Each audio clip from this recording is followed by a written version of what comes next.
Well, folks, welcome to One More Edition Politics and Random. Egberto Willis, your host. Thank you so kindly for being a part of the show. Okay, welcome aboard, Bridge MCP, AC Rodriguez, welcome aboard, AV Cube, and of course, Michael Rudnin. How you doing, my friends, all the others? Come on, check in, folks, check in, so that I can call out your name. Michael Rudnin says, Egberto, how are you feeling today? Pardon, I have a few long ones. Please read ahead and pick one to skip out right. Folks, I'm feeling better. You still have the cough, etc. You know, a little bit of the throat was never sore, it was just kind of congested. But anyhow, we are here doing the mission. Anyhow, starting with Rudnin's work, Common Dreams and Center for Biological Diversity. Biden accused of lighting the fuse for one of the nation's biggest carbon bombs. The Unit Basin Railroad will spur an increase of up to 350,000 barrels a day, amounting to up to 53 million tons of annual carbon pollution, as much or more than what's produced by the nation's three largest power plants, sending tens of millions of barrels of crude oil each year from Utah to Houston.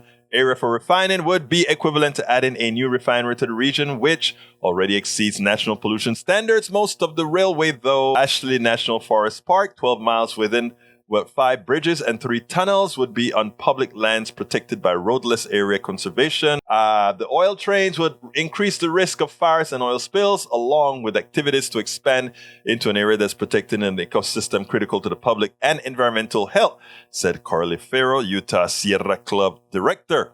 It is an egregious decision and exacerbates climate change instead of addressing the impacts we're feeling right here at home. We will stay resilient in the face of increasingly devastating consequences. President Biden could be doing everything in his power to respond to climate emergency, but he's about to light one of the nation's largest carbon bomb. This is pouring another 5 billion gallons of oil on the fire every year and bulldozing a national forest in the process, in a horrific step in the wrong direction. Everyone's so worried about the price of gas at the pump that the solutions for getting more crude oil refineries about to deal catastrophic damage. You know what? All of this is an education issue. The fact of the matter is, I hate to, sometimes you feel like you're beating a dead horse when you try to say, right now, the oil companies are using this fall shortage, which is not a shortage, to try to extract whatever they can out of the administration, given that the administration is not very friendly to the oil industry. So all we can do is keep fighting, Michael, and we got to keep the pressure on and by keep informing people about what's occurring here. Good job.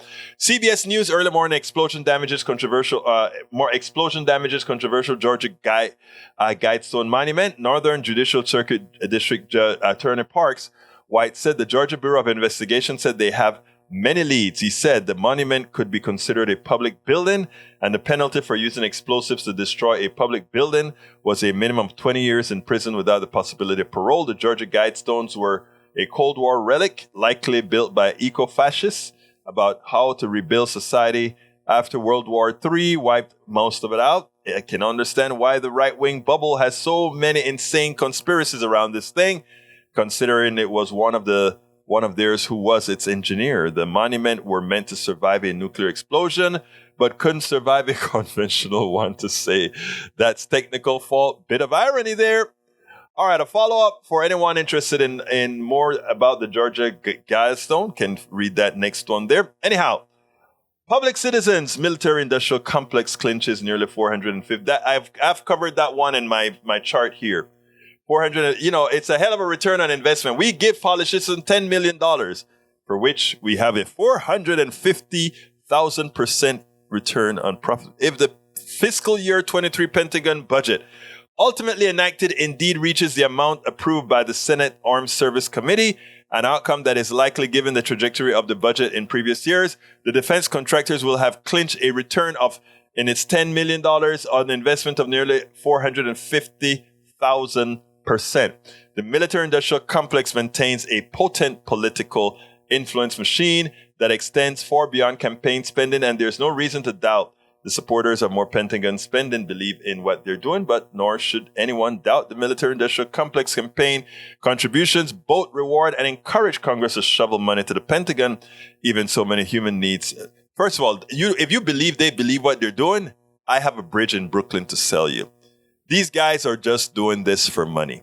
All these things that we're building eventually gets blown up, turned into scrap, or in the worst case, given to local police who then use it to dehumanize a certain sect within our society. Anyhow, let's see what else we got here. Bridge MCP say, hey everyone, how you feeling there, Egberto? Is family still well? Yes, they still feel well. As far as I am concerned, I'm recovering. I hope I don't have a relapse or anything like that. But so far, I'm feeling good, except for some congestion and a little bit tired, etc. But you know, what can I say? It comes with the territory.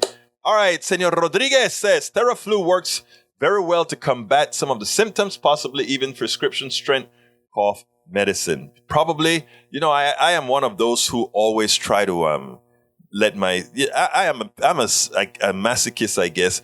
I try to let my immune system take care of stuff. So while, you know, my wife was trying to give me stuff, hey, take this, take that, I'm like, no. The only thing I did take was Tylenol for the fever because I started to get some chills that one day. Okay. All right, Eric Hayes says, feeling better, Egberto? Yes, sir. He calls me Politico Egberto. Muchas gracias por preguntar. Yes, I'm feeling better today. AC Rodriguez says, hey there, welcome aboard. Eric Hayes says, $100 a month invested from age 25 to 65 is 1.2, call it $1.2 million. 100 invested, that it depends. I think that assumes a stock market growth continuously of about 7%, if I recall how that is actually computed. Oh, you said 10 to 12%? Yikes. That's unlikely. That is unlikely for 30 years. So I won't count on that at all. But you're not 25 anymore. That's okay. Just start working on things now. No matter what age you begin investing, you'll be glad you did when it's time to retire. Well, let me just tell you my quick little story. I did invest from my software company quite a bit. And since I've been doing this now for over 10 years and haven't yet broken even, people say, well, why are you still doing it? Because the growth rate of my business here, meaning telling the truth and all this stuff, is on a growth path that eventually will break even. I'm not trying to get rich or anything like that. So I had to pull down, to put it bluntly, the vast majority of my retirement is what we lived on as I'm building this stuff. So eventually we'll break even. I can do this stuff. You know, some people have to retire. I don't ever intend to retire. So I will be doing writing and all this stuff as long as I can. And if that means into my 80s and 90s, that's what I'll be doing. All right, let's see. I don't intend to, some people think, oh, we're going to retire, then go on vacation. A lot of people retire, go on vacation and die. I am going to retire never. Even when I'm on vacation in Cabo San Lucas, I'm with a laptop, figuring things out and blogging. All right. Eric K says, Dave Ramsey. Look, I used to like Dave Ramsey. Unfortunately, he sort of have some conservative tenets that trickles into his financial planning, and that irks me because there's nothing good about conservative thinking when it comes to morality, and that's my issue. All right, let's continue. Hayes, my wife is an insurance salesperson.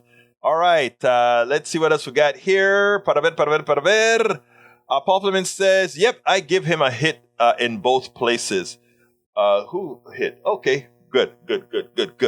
AC Rodriguez says, got to have the show up on 2 devices. Want to listen to the other 2 comments. Maywood says, good afternoon, everybody. How is everybody today? We are all fine. I'm recovering well. I think I'm recovering well. So I am fine, my dear. I'm fine. All right, continuing. We got AC Rodriguez says, want to listen to other to comment and get my statements wrong with my speech to text. That's funny. Maywood says, and a special, how are you, Egberto? Recovering from COVID, fine, sir. Recovering from COVID, fine. Bridge MCP said, but I tell you one thing, though. I am a little bit winded, a bit tired, but that'll be back pretty soon because I'll be back on my cycle to bring back up my cardio system. All right. Bridge says, I do both AC on YouTube. You can see FB comments as well. Yeah. Let's see what else. I do the same. Watch and comment on Twitch. Comment on Facebook, which gets redirected to both Twitch and YouTube. Smart. Paul Fleming says, why hasn't Jeannie Thomas been subpoenaed?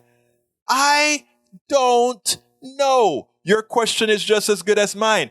Jeannie was a part of the insurrection. You would think by now she would be called out. I agree. All right, let's see what else we got here. Why hasn't Jeannie talked? Okay, Egberto, COVID often becomes a 2-week ordeal that you have to live through. If you need to take time off, please prioritize your health. The good thing about doing this is I'm sitting, the problem is this. When I go into bed, like I've been going to bed before midnight since I have COVID. And the thing about it is I normally go to bed between 2 and 3 in the mornings. So that's an extra 2 hours of rest that I normally don't get.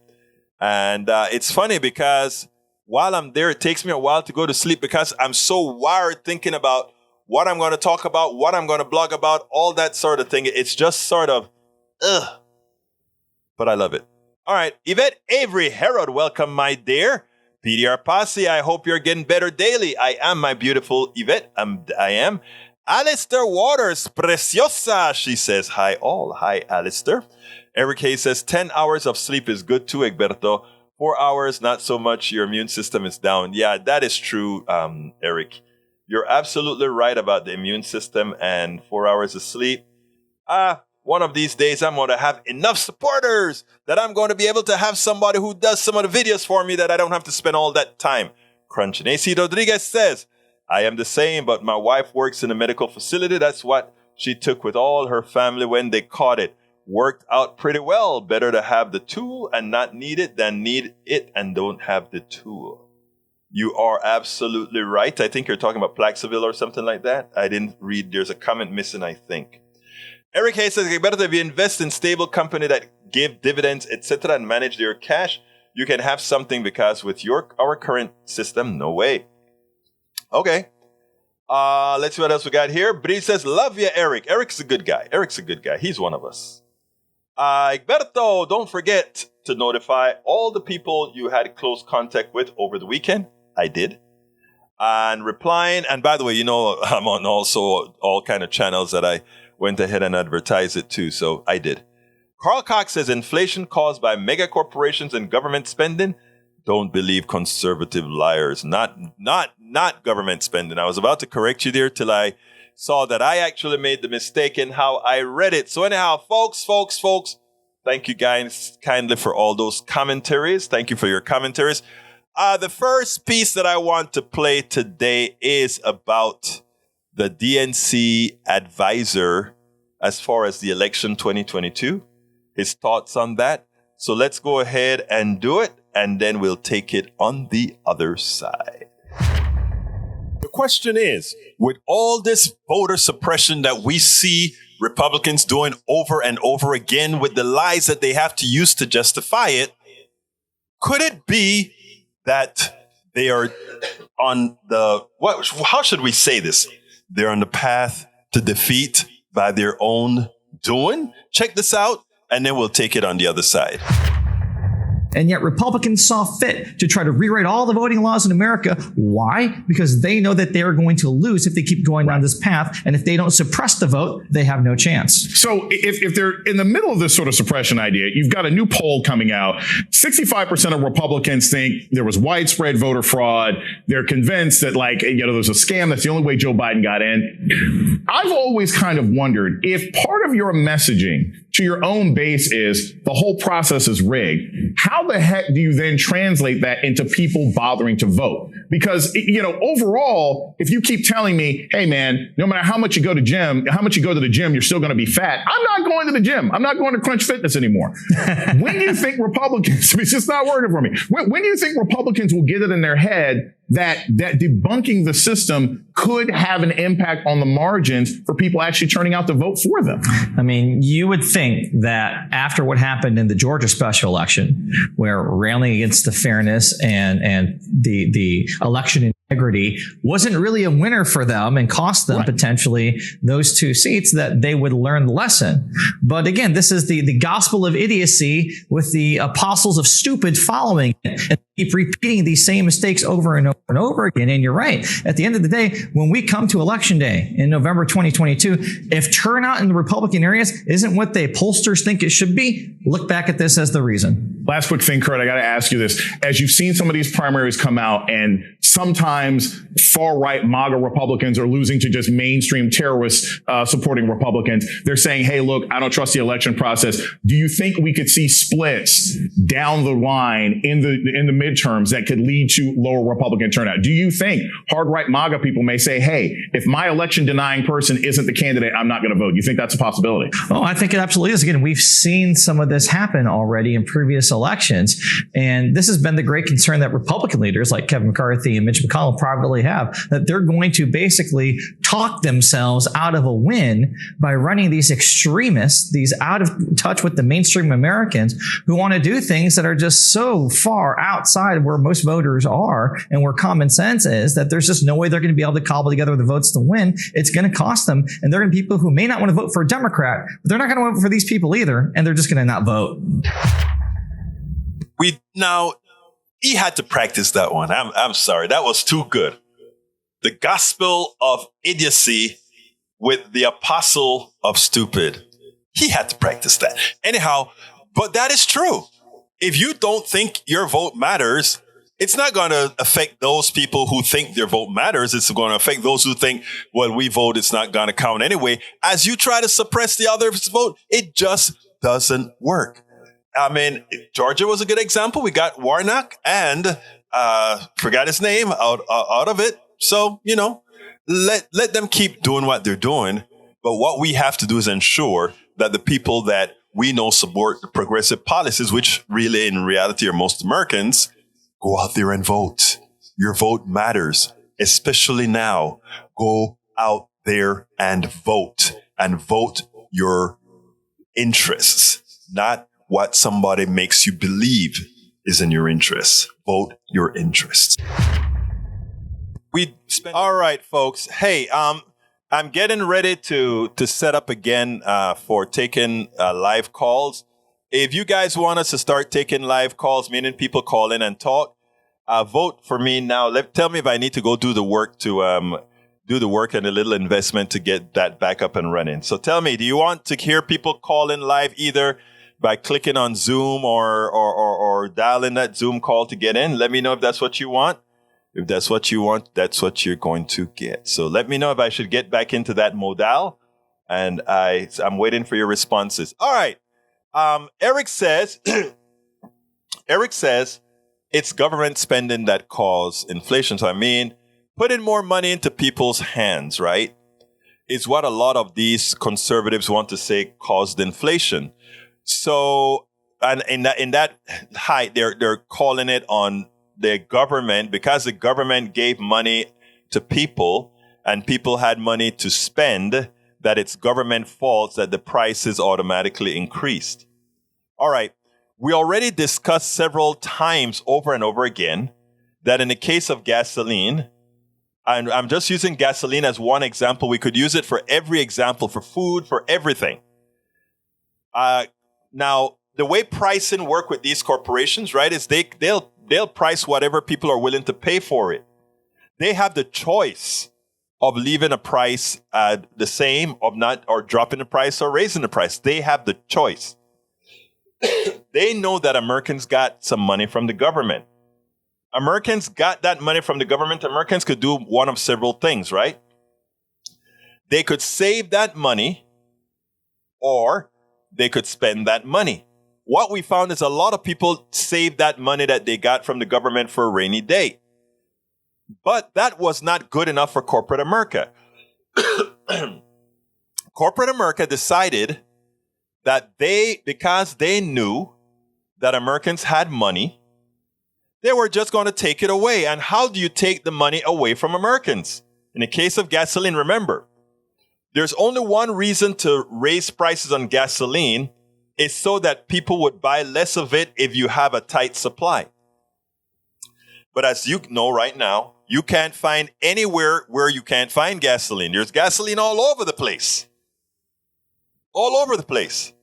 So the only reason for the gasoline prices to go up is because the corporate guys says, we know that people have extra money, so they can spend that extra money on gasoline. How do you get that it's the government that's causing inflation when it is the corporate guys who know that people have more money, so they are going to increase the price of the product because people are still going to buy it. They're not going to stop buying it. And then worse, you want to blame a government when what you watch is you watch all the corporate guys go on to CNBC and start to say, we are making a killing.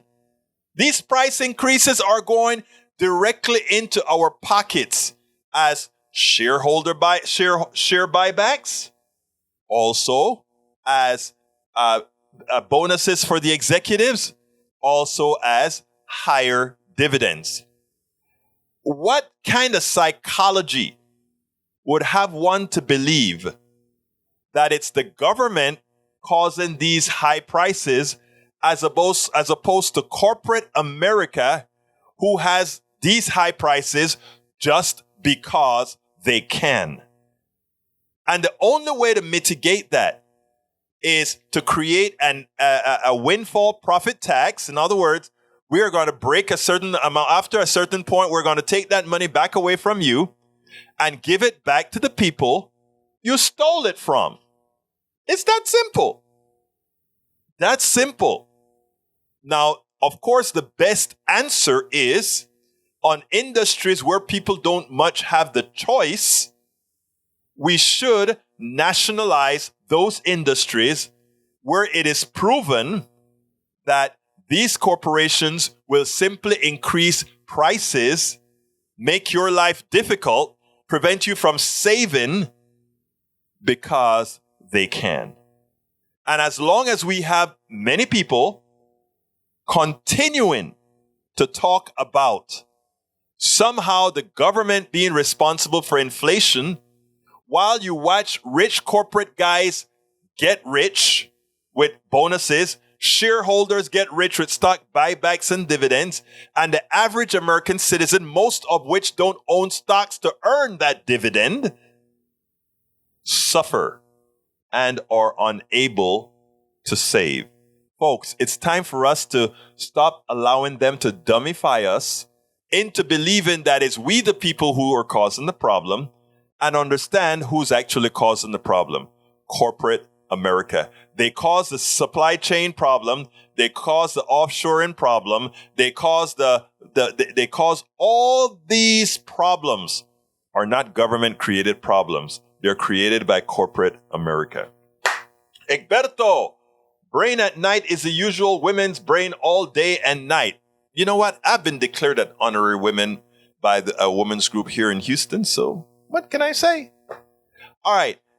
Peggy says today in 1928, for the first time, Missouri Chillicothe Baking Company offers up packages of clean-made sliced bread. Sliced bread banned for a time in 1943 as wartime extravaganza. Really? Eric, you can't vilify an election that hasn't taken place yet. You are just projecting, and it is the reverse of what was about 2020. The president got elected, it happened, and accept it, move forward. We are not vilifying the election. We are talking about what's occurring right now. Read the news. In Georgia, where they're removing drop boxes to make it more difficult for people in minority areas to deposit their mail. And in several other Republican states, that's what they're doing. They're making sure to target areas where a lot of minority votes to make it more difficult or more strenuous for them to vote. That's not projecting to the future. That is stating the present. The present. Okay. Dave Smith says, do a search on here with Hunter Biden voicemail. Why would I want to do that? I have no interest in Hunter Biden. Remember what I spoke to you guys about yesterday, folks. Don't allow the right to change the subject. The subject for this election is the Supreme, a rogue Supreme Court was the second coup attempt as they took away women's right to their own bodies, as they took away environmental access by the EPA, as they took away many other things, and as they plan on giving states the right to overturn an election by taking that case in North Carolina. So those are the things that we're running on. And also, we're running on Republicans refusing to provide the safety net that Americans need, especially in a time when COVID is still active. And we need to prepare for another COVID expansion by stating they are not funding COVID mitigation. Remember that. Don't let them bring up Hunter Biden and judges and bond issues. That's crap. You stick to what is bread and butter for Americans and what affect their lives. Do not allow yourself to be convinced to take up another subject. So therefore, Dave Smith, Hunter Biden voicemail, no interest. I don't think you're getting interest here. All right, Michael Renner says, conservatives learning a lesson and admitting wrong before changing. This doesn't mean until they're badly personally affected, the repercussion of their beliefs and actions. No. Alistair Waters said, 100% accurate. Pat Cipollone tape testimony will be big for the 1-6 committee. He will corroborate Hutchinson's testimony and 45's murderous intent, detail the scheme to corrupt DOJ and lots more. Lindsey Graham does not have a legitimate basis. All of this from E2247. Legitimate basis to resist the DA subpoena, federal senator contact says. All right, what else we got here? Biggest threat to 45 has been Atlanta DA. Some still focus too much on federal charges, sometimes not even mentioning GA. That's just wrong. GA should be addressed first. I think so. And Fannie Willis look like she's really, really serious, and she's like steady as she goes. Steady as she goes. All right, let's see. Bridge MCP says, hey, live calls? Not really. Kind of takes away from the show. Okay. Alistair Waters says, yes, live calls. See, I get two sides of the story. So what I'll probably do is have some days for live calls, have some days for not. All right, Rodney Segberto, as it comes to your vote doesn't matter, there's a Supreme Court case on the docket called Moore versus Happer that I want you to, it's a Supreme Court rules badly. It assumes it will. Our votes really won't matter. That is the North Carolina case, I believe. All right, Bridge MTP said, unless calls are kept to a minute.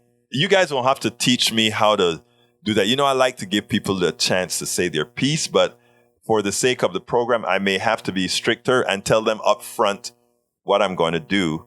You know, I don't want to hurt anybody's feelings anyway. So we'll continue. I learned how to do it better than when I do it on air at KPFT. On air at KPFT, sometimes I get a hard time, but I learned how to do it to best satisfy this audience. All right, let's see what else we got here. Biden is shipping oil reserves to other countries, not ours. And why is this? Basically making the country weak. If an emergency happens fuel-wise, why not flood the market with American oil and lower the prices globally? Actually, I don't know if what you said, if you kind of reread what you said, but Eric, it really doesn't make much sense since we all know oil is a global commodity. So, you know, just saying.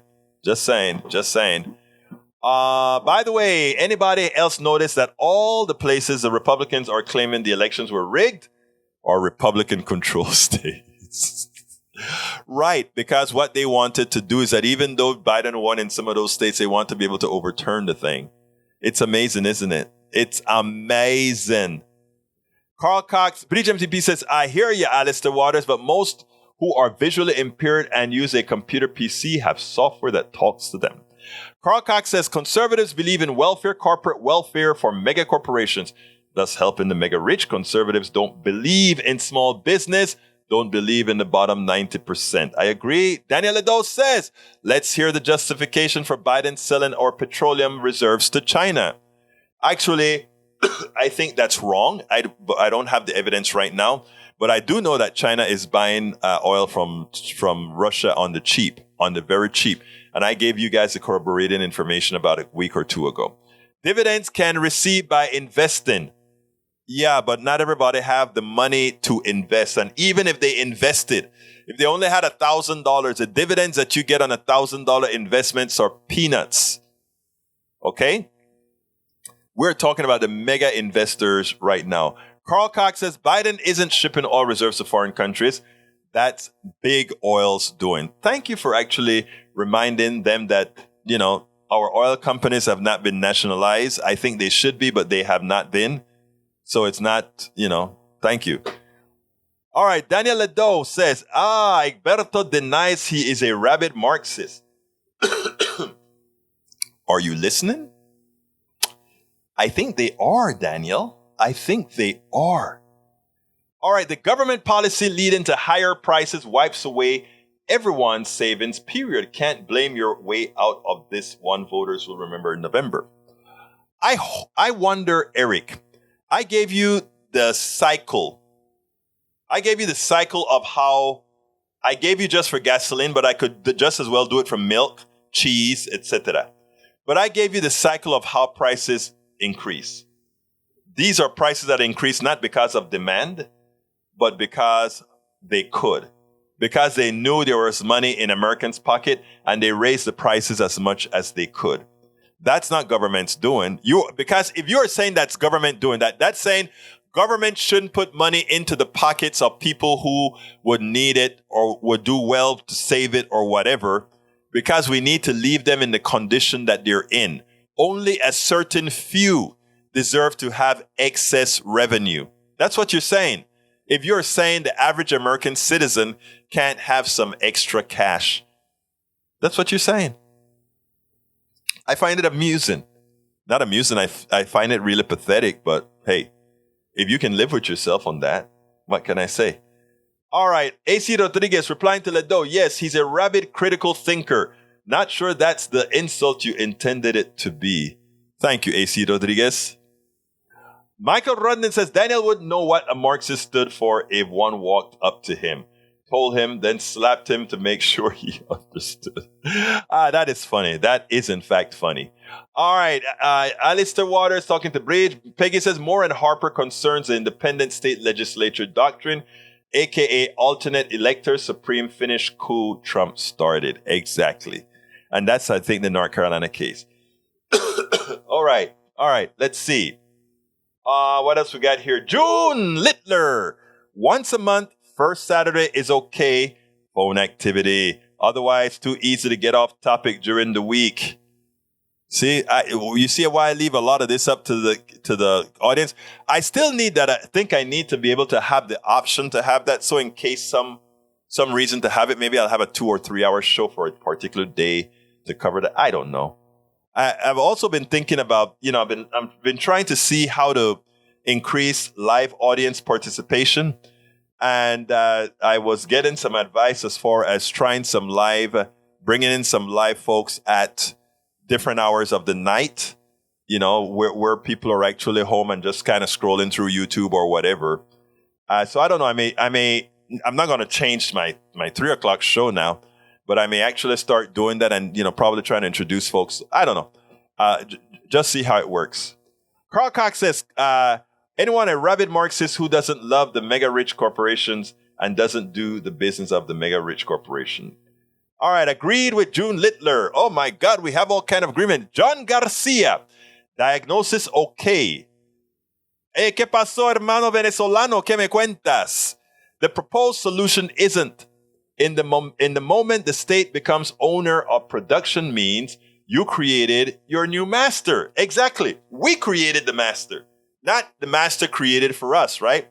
And it's not really a master, but I'll explain later. That's why socialism is not the solution. More competition is. Let's give that a little analysis. By the way, John Garcia and myself, mi amigo venezolano, we have some differences in opinion on democratic socialism and capitalism and why capitalism is an utter failure. And, a good friend of mine said, Egberto, capitalism has problems, but tell me where another system has successfully worked. And I looked at him and I said, when you have the largest company with the country with the biggest military, no other form is allowed to work anywhere else. I'm not looking for some kind of a communist government or something like that. I want a government that has a very, very, very strong safety net. I want it to be that those who, that the things that are critical to our survival, energy, certain types of food, utilities, all those things that are commodities, I don't think should be in the private sector. I honestly don't think so. Now, my friend Garcia had a motorbike company and all that kind of stuff. That belongs in the private sector. Competition will keep prices in a way that people can afford. But my example with oil stands. There is not a shortage of oil. And not only isn't there a shortage of oil, the reason they raised the prices and consumption only went down by 2% is because they knew that there was money in the system. The government had given money to people. And rich people who own these corporations say we'll just take it from them. And when you have a cartel, remember, the oil industry has never been free enterprise. It has always been a cartel. Because oil is in the ground for however you want to extract it. And we have more power to extract more than we need, but we don't. Because we have a cartel that decide pricing. People have to understand those concepts. I hope they do. Hey, thank you for coming over, John Garcia. Haven't seen you in a while, brother. All right, ABQ says, John, except that Marxism is about workers becoming the owner of production means. Yeah, and exactly. And a nationalized oil industry also means that we are the bastions of production because we are the ones who can actually say we don't want that anymore if we want to. All right, let's continue here. Biden warned his son and said he would be fine. And guess what? New York Times had an article at the time. So he did and does know of his son. Who cares? Do you care? I don't. Tom C. No to call-ins on PDR Live.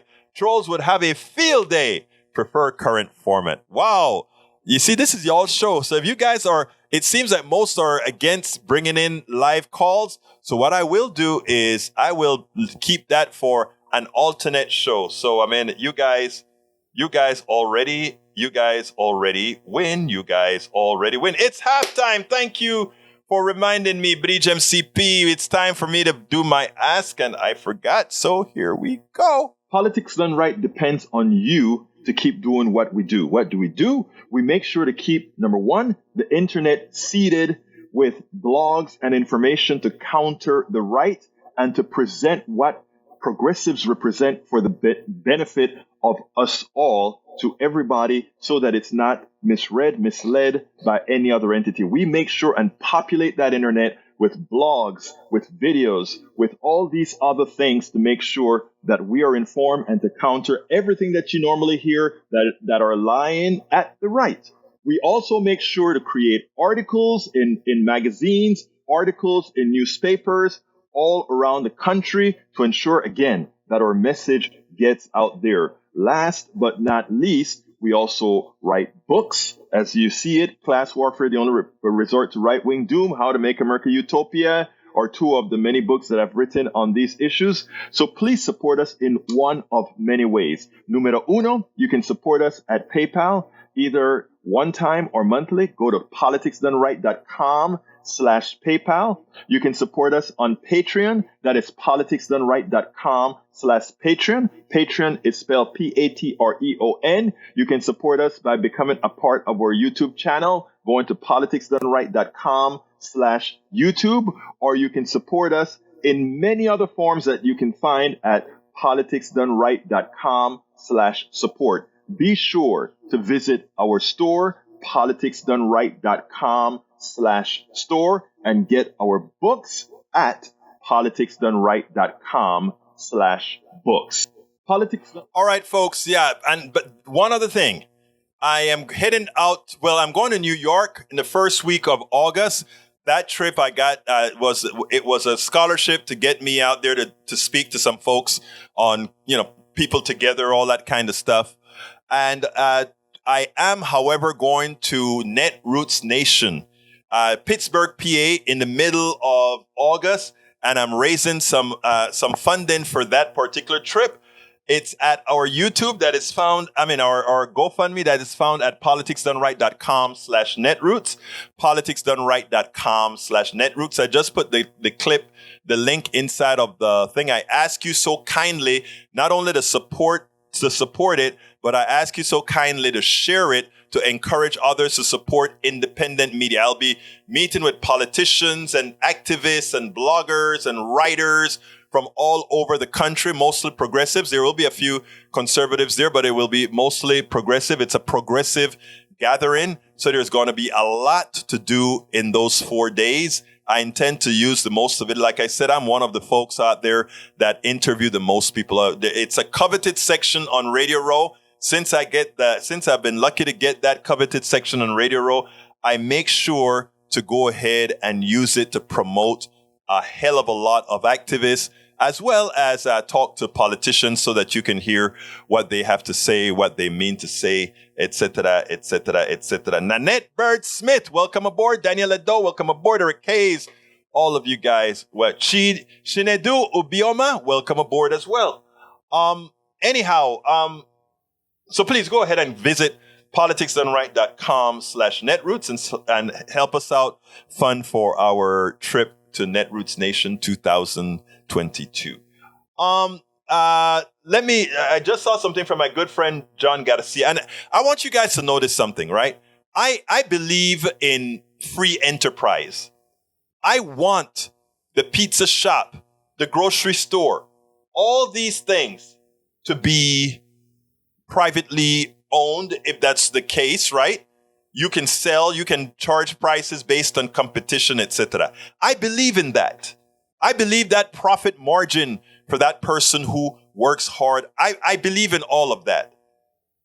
But I also believe that we can't have a certain sector of this economy that can do what the oil companies are doing and some parts of the food companies are doing. They are simply raising prices because they can, and they know that we got some extra cash from the government during the pandemic, et cetera, et cetera. So they can because they know people have the money. So instead of these people being able to save the extra or get something better with the extra, these people are just taking their money away. To my good friend, John Garcia, he's from Venezuela. And I hope you guys realize that we are able to have conversations, complete disagreement. Eventually, I think John is going to agree with me someday. But, we can disagree and keep talking about it until we can actually say, well, I see what you're saying. Well, John Garcia says something that is important, very important, because it shows that he listened to what I said. And I want to address what John Garcia said. That's my buddy. This is what he said, all right? He said, he said energy, food, communications, nationalization. Call those strategic goods and services. That's exactly what Chavez did. The results are evident. Let me tell you what happened, okay? There are two things that happened. And what happened is you have to look at this through non-American eyes. Because what America does, right? Venezuela is a very rich country. They're full of oil and they have a lot of gold and other minerals. So there's a rich country. But the people are very poor. And the reason why are the people in Venezuela who runs everything. And Brother Garcia, he's a good guy. I know him personally. He's a good guy. But there are certain things that I don't think my brother sees because he was of the class that had, right? What very few people see is that America has had its tentacles in Venezuela. And corporations were taking the lead of America. Let me give an example. If we nationalize certain food industries, right? The ones that are critical, as John Garcia perfectly says, and the oil sector and these other sectors, what you start to get from the private sector, as opposed to saying, let's see how we can reconfigure ourselves into a bifurcated economy, something that we need to do in the United States as well. How can we reconfigure ourselves into a bifurcated economy so that those items that people need that don't need to be profit-based gasoline and all of that because we all need it. And then we have the rest of the economy that is laissez-faire, right? If I want to sell motorbikes, I sell it. I do what I need to do, and it's profit-based, competition-based. That would be fine.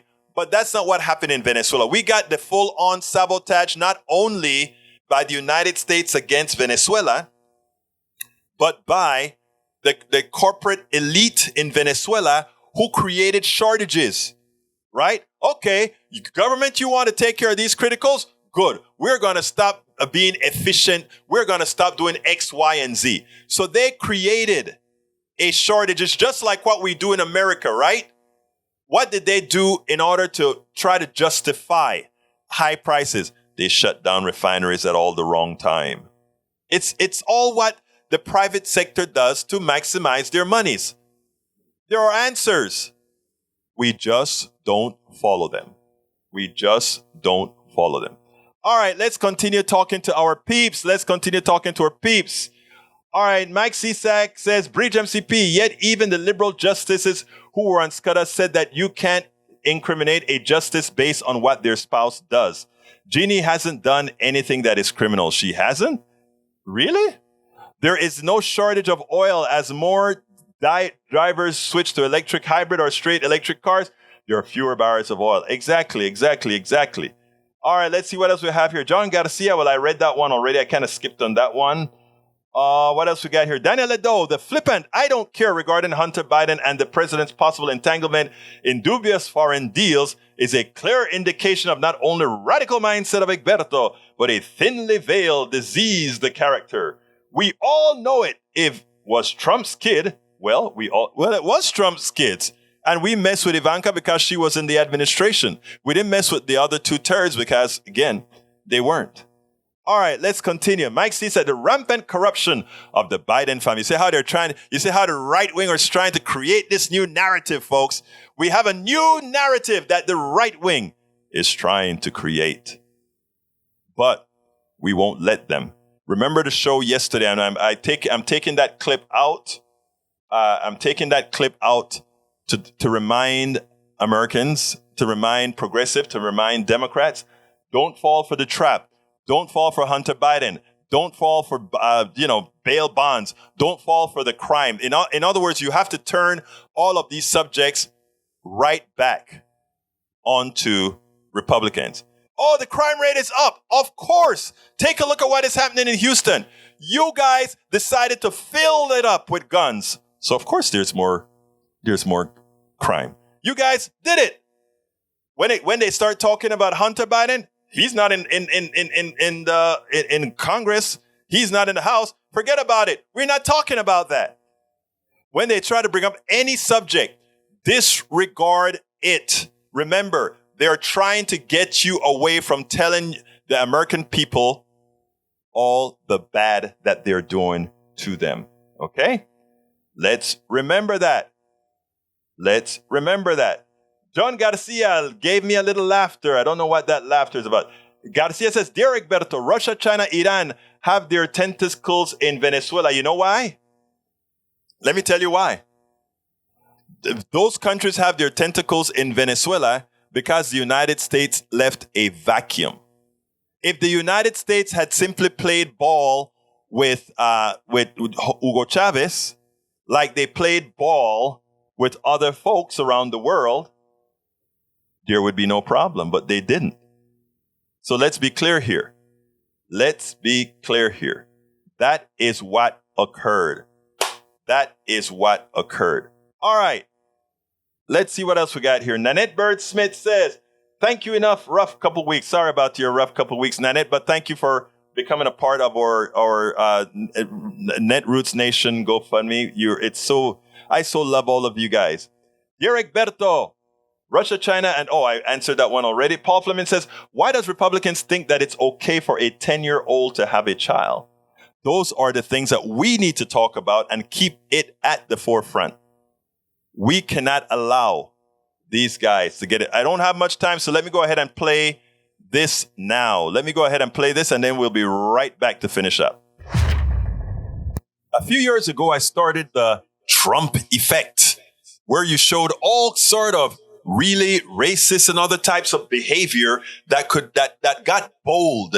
And the boldness came from Dr. Trump, from President Trump, just letting it go. And, if the president can say these things, everybody can as well. Well, there's another kind of effect, I think, is coming to play here. And I'm going to start calling it the Liz Cheney effect. And the Liz Cheney effect is saying, I am going to go along with Democrats, progressive Democrats, if necessary, so that we can beat the ultimate evil in this country, those who are trying to take us on the path to fascism. And you know what? I think Shapiro, the guy who's running for governor in Pennsylvania, he is the person who is going to benefit from it most. So check this out. Today, that a large group of Republican leaders has thrown its support behind the Democratic nominee for governor, that's State Attorney General Josh Shapiro, instead of the Republican nominee, that would be State Senator Doug Mastriano. 9 Republicans has said Mastriano, who has long been a supporter of the disgraced, twice impeached ex-president and his false claims of voter fraud in the 2020 election, is an extreme candidate who would put our democracy at stake. Mastriano's ties to the fringe of the extreme wing of the GOP were only highlighted this past weekend when his supporters were seen holding a 3%ers flag during an Independence Day parade. The 3% are a right-wing militia that has been identified by the Southern Poverty Law Center as an extremist group. The group also played a part in the January 6th attack on the United States Capitol. Joining us now, Pennsylvania Attorney General and Democratic nominee for governor, Josh Shapiro. Hello there, my friend. It's nice to see you. There's been so much happening, and we wanted to get back to the campaign trail, and this seemed like a perfect day. You've got 9. Let me put up the names. These are real Republicans.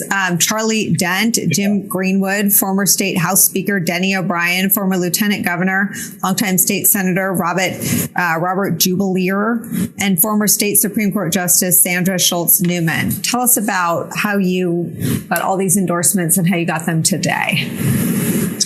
I've been talking to Democrats, Republicans, and independents all across Pennsylvania. And I think it's important to note that these prominent officials represent all corners of our Commonwealth. It includes the first woman Supreme Court justice. It includes, as you said, people who were longtime servants of the Republican Party. It also includes the head of the county commissioners from one of the most conservative counties in Pennsylvania who currently serves. And they've all come together largely for 2 reasons. Number one, they fear the dangerous extremism of my opponent. And number 2, they know I'm a guy with a long track record of bringing people together to actually get things done, which is what people want now more than ever.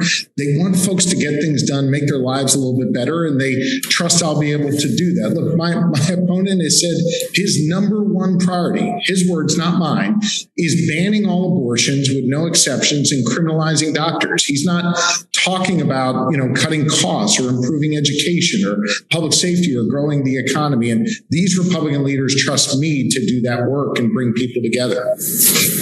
It is really outside the mainstream. I mean, a ban on all abortions and a ban on, does he oppose exceptions for rape and incest and life of the mother?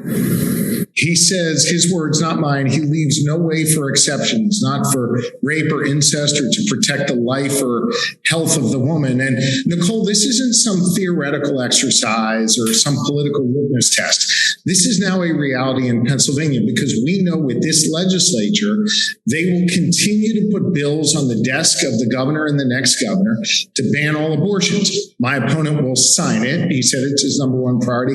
I will veto any bill that undermines a woman's right to choose here in Pennsylvania.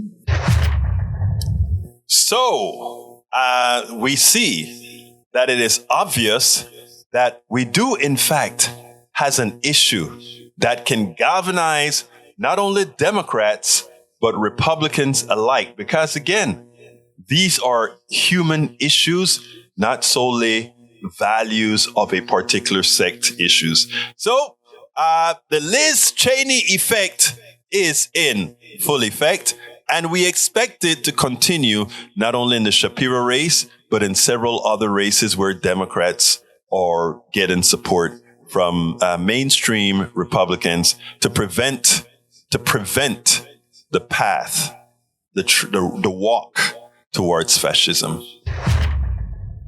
All right, we're almost over with the show. I saw some comments that, let's see, the one that stands out, I think, is still Garcia, because Garcia says that, that the plutocracy is now controlled by those guys who own the companies, meaning the socialists who own the companies, et cetera, et cetera. And I always ask the same question, right? For a economic system that is predicated on ripping people off to succeed, it has to find a negative in any other type of system, whatever you call it, whether you call it socialist, bifurcated. I call mine a bifurcated economy, right? You have to find a reason. But I ask you a simple question. What makes you believe that a company run by government executives has any less of waste or efficiencies than one run by private corporate guys? There's only one difference. There is another layer of taking, right? In other words, shareholders have to get paid, profits have to be made, executives get their bonuses. If you run by the government, you may have bonuses, etc., but you don't have this stuff called stocks, which have to pay to dividends and whatever to these shareholders. So even if you are a tad bit more inefficient than the private sector, you're ahead. But you generally are not, because again, the private sector have this semblance of efficiency. But it's not true. If you take a look at every time we have the private sector take over public transportation, it costs more. Medicare run by private corporations called Medicare Advantage, it costs 20% more. I mean, every time we can do a direct comparison between a service government provides and a service that governments relegates to the private sector to provide, it always turns out that government is less expensive and more efficient than the private sector. And that goes without saying. If you have to pay a dividend, if you have to pay all these things, that profit then becomes an expense to the system. It's a lie that we have been indoctrinated with, that we have to get out of our system. Every country in Europe that has tried privatizing the rails or the buses or whatever, they ended up paying more, getting less. Because remember, corporations are there to maximize the profit of the shareholders, while when run by government, there's one exception to the rule. And let me give you that exception. If I only have part-time services that I need, let me give an example. Let's say in the Northeast where we have to clean the roads of ice, right? We're cleaning the roads of ice. It doesn't make sense for us to populate all ourselves with all these trucks and all of that when you have individuals that can, for the winter season, private companies go ahead and they clean up the streets. Individual private companies clean up the streets. And then in the summer when we don't need them, they go do something else for somebody else. That is more efficient in the long run for the government to use the private sector to do that. But when it comes to things like healthcare, gasoline and all of that, it will always cost more to have the private sector do it. Anyway, thank you so kindly for being here with me. Please, please, please support our Netroots. Go to politicsdoneright.com. Let's see. Egberto completely ignores them. Let's see. Thanks for everyone. And Egberto, get better sleep. I'll get some more sleep. Please go to my GoFundMe, politicsdoneright.com/netroots. politicsdoneright.com/netroots. Please support our GoFundMe to send us to Pittsburgh, PA, middle of August. We're going to go out there and we're going to interview, and what again? Interview. Have a wonderful day. My name is Egberto Willis. This is Politics and Right. You guys know how I end this, baby. I am what? Out. we spend a lot of time deconstructing the news, trying to parse it into a form that everybody can understand. We try to find those little nitpicks where it flies above the fray, etc. If you really like these videos that we do, I want to ask a big favor. Please go ahead, number one, subscribe to our channel, and number two, please join if you can. Thank you so kindly for watching. Keep watching. Please remember to share. We must populate the entire internet with our progressive message, a message that we know is what most Americans say that they want. So help us, please join.